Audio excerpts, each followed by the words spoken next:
They said, yeah, you know, first year is like you're going up this hill, second year down the hill, third year up the hill, and then you end downhill, which I'm like, great, this is good.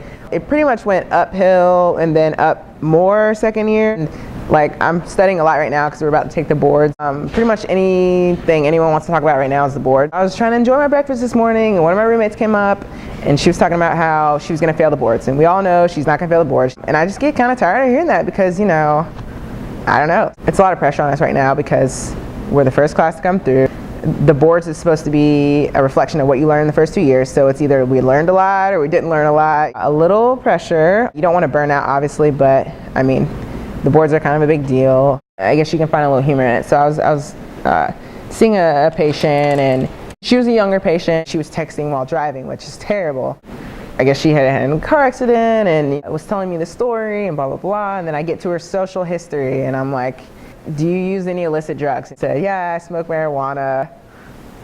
And then people start to trust you with everything. When you ask them these questions, they feel obligated to tell you because you're their provider. But they also know that, like, that isn't going to get out to anybody else. Apparently her mom that was in the room didn't know that she smoked marijuana often. So she was a little surprised by that, and it was very evident that the mom was surprised. The mom was looking at her, she was looking at me, feeling the mom looking at her. It was really bad.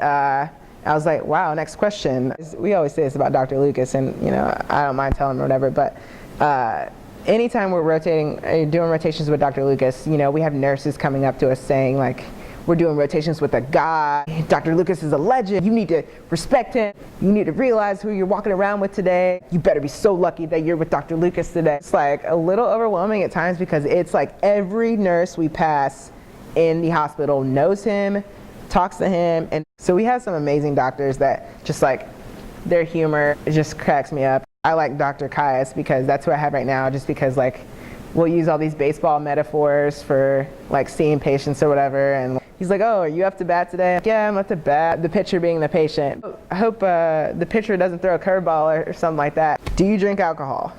Do you eat healthy? Yes, I eat everything healthy. Do you smoke? Absolutely not. I'm looking on the board over there and it says patient cannot smoke in the room. Like, clearly you smoke, and clearly those are your bag of potato chips over there. They throw these curveballs at you.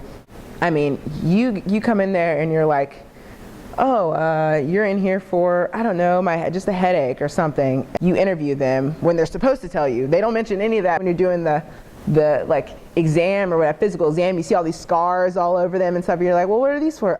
10 years out from having brain cancer. Oh, I had like 9 heart attacks, stomach cancer, diabetes, and they've had like 8 strokes. I had cancer like 7 times and like, and 10 heart attacks. Wow. Why aren't they just honest with us? I have no idea. That's the kind of stuff that, like, when I'm in there with my classmates, we're just like, man. Overall, second year's just been, it's been like reality check. Like, you know, we're about to be third years here, thrown in the hospital. Hopefully we're paying attention. Hopefully. So I thought my biggest concern was going to be my attending asking a question that I didn't know. But it turns out that's actually okay. But you have to know where to find it. So my biggest concern is not being able to find what it is that they want me to know. I feel like our school's prepared us pretty well for it. So we have to be moldable right now, if anything else. And we have been. We've had to be that. I feel good. I feel good. I might go for a little jog this afternoon because I feel that good.